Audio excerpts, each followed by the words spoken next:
taking pictures and selling them is not only a great way to make money, but it's also very fun to do.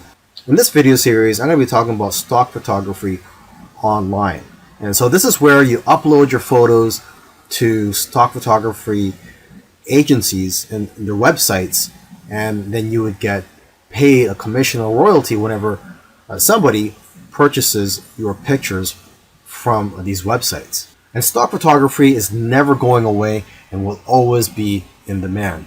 Although I must warn you, it is harder to make money selling photos nowadays than it is before, say a few years ago, because of the competition. However, there are people who are making six figures per year with stock photography. And this video series was created to help you rise above your competition. Lastly, I just want to say that stock photography is a great learning experience, and you're going to become a much greater photographer because of it. It's also satisfying when you see companies using your work and knowing that your work has value. And like I said earlier, it's fun. Now here are some quick photo tips for you. Only high quality photos are going to be accepted into stock photo sites. So if you want to have high quality photos, you need a high quality gear. So I highly recommend that you use a DSLR camera, and a plain 50mm lens is just fine. Now you're going to want to try to take pictures that are difficult for regular people to take with their smartphones. And if you are going to be using DSLR cameras, try modifying your shutter speed and try to play around with it. For example, you could try taking long exposure photos. Long exposure photos tend to sell more. When you're taking these pictures, make sure that there's a concept behind the photo. You have to try to capture photos with intention, and also try to make your photos socially relevant. Another important key is to make sure that your picture elicits some type of emotion or has some type of purpose, such as showing that it's the fall season.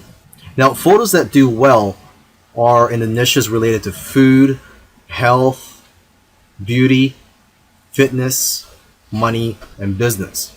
You also have to remember to leave some room for copy and text for the users to put on the photo. And you should know that photos are not going to be accepted if there are brands, names, or license plates in the background. And if you have models in your photos, they will have to sign a release form. Now that you've taken some pictures, where do you sell those pictures online? Well, the easiest way to find these sites is just to type in stock photos on Google, and you'll find plenty of stock photography websites where you can upload your photos. Now, let me just give you some of the top sites out there.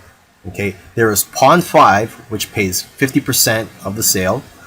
Alamy, which pays 40% royalty per photo, and there is one photographer that I know of who makes $100,000 per year from just this one website. Okay, and there is iYeem, which pays 50%. A lot of photographers are having success with this site.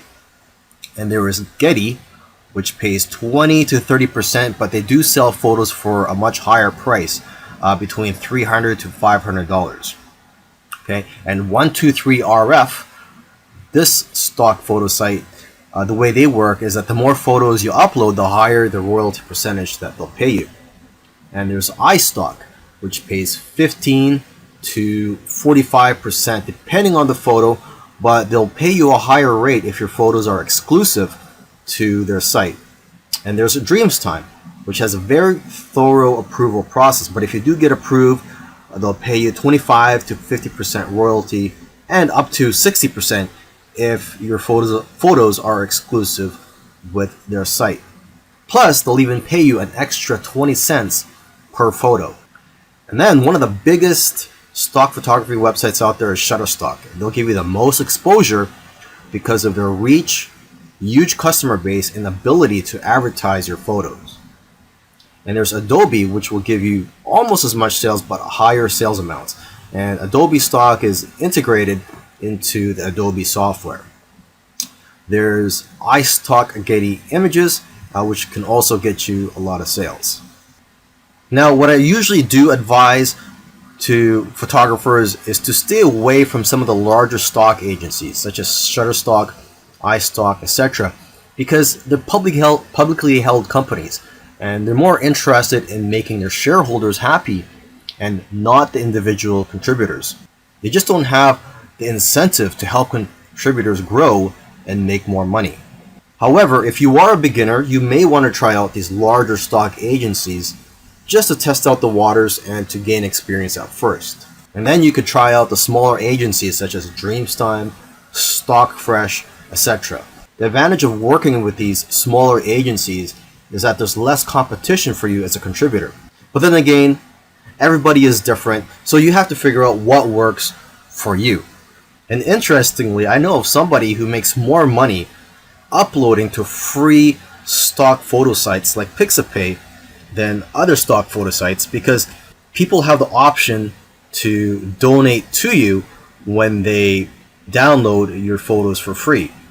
In the previous video where I spoke about where to sell your photos online, I forgot to mention that you could also sell your photos directly from your phone, and there are a few apps available for that, but the most popular photo app right now is one called Foap. And with Foap, you download it, and I believe it's available both for the Android and the iPhone, and you get 50% of the sale. But you can make more money by joining what they call missions on Foap, and these missions are sort of like projects for brands and other companies.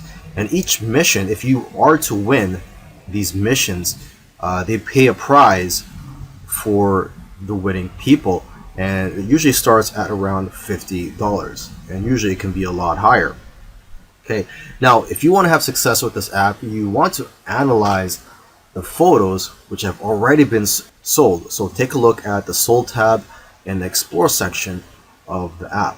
I also recommend that you analyze the profiles of people who have won missions or sold a lot of photos, as they usually have a lot of good photos which can give you ideas. And lastly, you could create a profile on Foap and follow people. So you can follow other photographers and they could follow you, and you guys can share tips with each other and be more successful in the long run.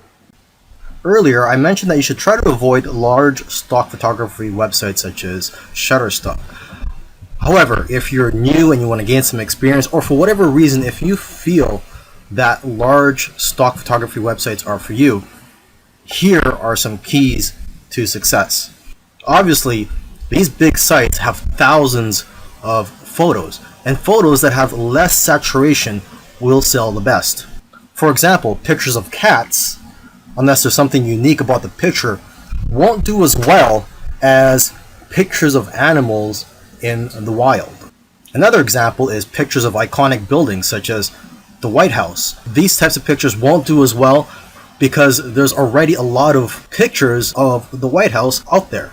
Now, however, if there's something unique such as an event or a protest happening around there, and you capture that on photo, then that picture will do a lot better. It's also important to use the right keywords. For example, if you're posting photos of flowers, you'll be more successful if you know the exact scientific name and the species of those flowers, and also the English name, where they're from, and other details.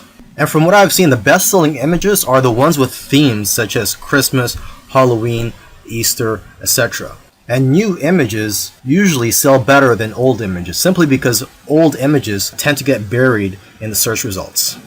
In the last video, I gave some tips on how to be successful if you were to upload to those larger stock photography websites. Now in this video, I want to give some tips on how to be successful just in general. So these tips will work whether you decide to go for the smaller stock photography websites or the larger stock photography websites. To start off with, you cannot be a generic photographer and make money with stock photography. To be successful, you have to niche down. You cannot be too broad. So you have to be very specific and also good at what you do. For example, portraits of people are always popular. So if you can focus on that, you'll probably do well. You should also stay in tune with what's going on in the world. People who are talking about the popular topics of today need images to support what they're saying. And if you are going to be uploading to multiple stock photography websites, you can use an app called MicroStalker for tracking your sales across multiple agencies. And lastly, if you're consistent, you'll increase your chances of being successful with stock photography. You'll do best if you upload a small amount of photos consistently. Selling your photos on stock photography websites is great. However, there is a lot of competition and it is harder to make money nowadays than it is in the past. So one thing I like to tell people who are involved in stock photography, if they want to take their business to the next level, is to start their own website and just sell photos from your own website. And what I like about being in control, having your own website and selling your photos from your own website, is that you can collect the emails of your customers and people who visit your website. And basically, whenever you have new photos, you can notify your list of subscribers. You could also offer deals from time to time. You see, when you have an email list, you could just email them whenever you're in need of some cash flow. Now, what I recommend you do is, if you are going to start your own website, is to make your website focused on one niche. I know of somebody who made $4,000 in 1 month from his own site. Now, aside from just collecting emails from your customers, you could also collect emails from people who just visit your website.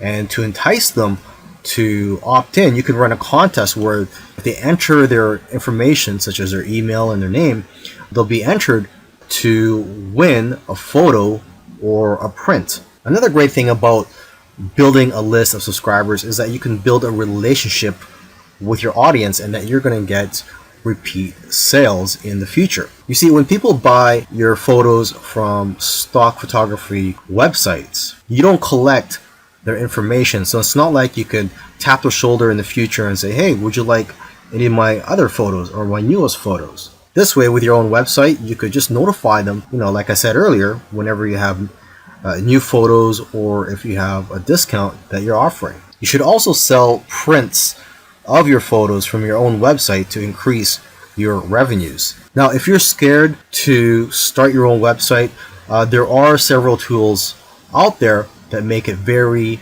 easy for you. And one tool that I highly recommend is called Shopify. One good feature of Shopify is that they will contact somebody who abandoned their shopping cart and they'll get reminded to purchase from you. And there's all types of themes available for you to use from Shopify. And once you have your site up and running, you could use Facebook ads to drive traffic to your site.